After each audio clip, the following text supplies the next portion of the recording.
Hour ఈరోజు ప్రధానంగా focus అయిపోతున్న ఇష్యూ తెలంగాణలో శ్వేతపత్రాలు వర్సెస్ స్వేదపత్రాలుగా ఇప్పుడు ప్రస్తుతం రాజకీయం నడుస్తోంది. అసెంబ్లీ వేదికగా అధికార కాంగ్రెస్ పార్టీ విడుదల చేసినటువంటి శ్వేతపత్రాలకి కౌంటర్గా ఇప్పుడు ప్రతిపక్ష బీఆర్ఎస్ కూడా రంగంలోకి దిగింది.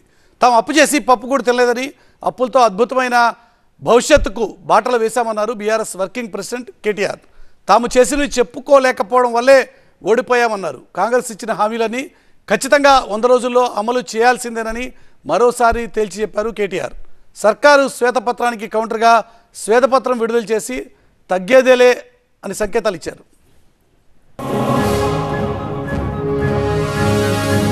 తెలంగాణ రాజకీయాలన్నీ లెక్కల చుట్టూ తిరుగుతున్నాయి. ఇటీవల అధికారంలోకి వచ్చిన కాంగ్రెస్ ప్రభుత్వం రాష్ట్ర ఆర్థిక పరిస్థితి ఏ విధంగా ఉందనే విషయాన్ని ప్రజలకు వివరించేందుకు అసెంబ్లీలో శ్వేతపత్రం విడుదల చేసింది.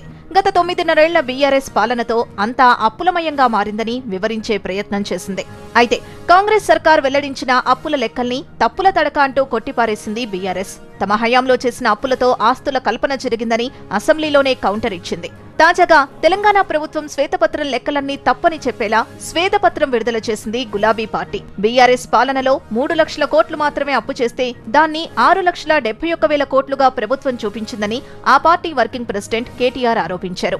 నిన్నగాక మొన్న తెలంగాణ ప్రభుత్వం, కొత్తగా కొలువుదీరిన తెలంగాణ ప్రభుత్వం ఒక తప్పుల తడక, ఒక అబద్ధాల పుట్టలాంటి శ్వేతపత్రం పేరిట ఒక అంకెల గారడీకి, అభాండాలకు తెరదీసింది.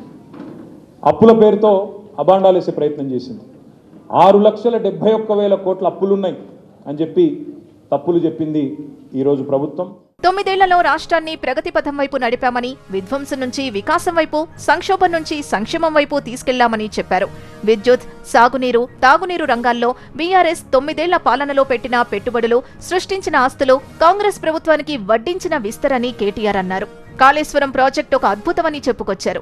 కాళేశ్వరంలోని చిన్న మేడిగడ్డ బ్యారేజ్లో ఏదో తప్పు జరిగిందని నిందిస్తున్నారని, ఇలాంటి విచారణకైనా సిద్ధమని ప్రకటించారు.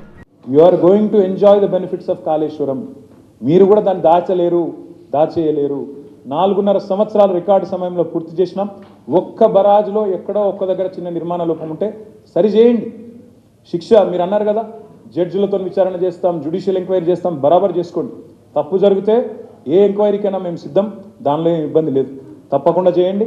కానీ రాష్ట్ర ప్రజలు ప్రపంచంలోనే అతిపెద్ద లిఫ్ట్ ఇరిగేషన్ ప్రాజెక్టును నిందించే పరిస్థితి, ప్రపంచమంతా నిందించే పరిస్థితి దయచేసి తీసుకురాకండి. కేటీఆర్ వాదనకు తెలంగాణ ప్రభుత్వం కౌంటర్ ఇచ్చింది.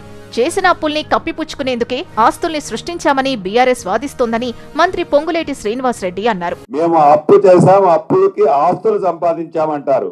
ఆస్తులంటే ఏంటండి? ఇదే సెక్రటేరియట్ ఉంది.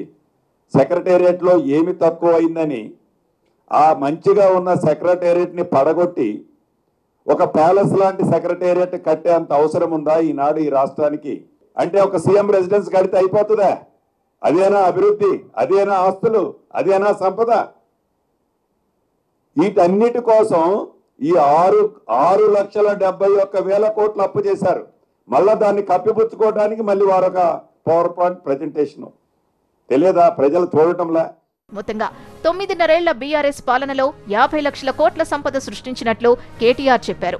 తాము చేసినవి చెప్పుకోకపోవడం వల్లే ఓటమి చెందామని, అయినా ఇది తమకు స్పీడ్ బ్రేకర్ మాత్రమే అని అన్నారు.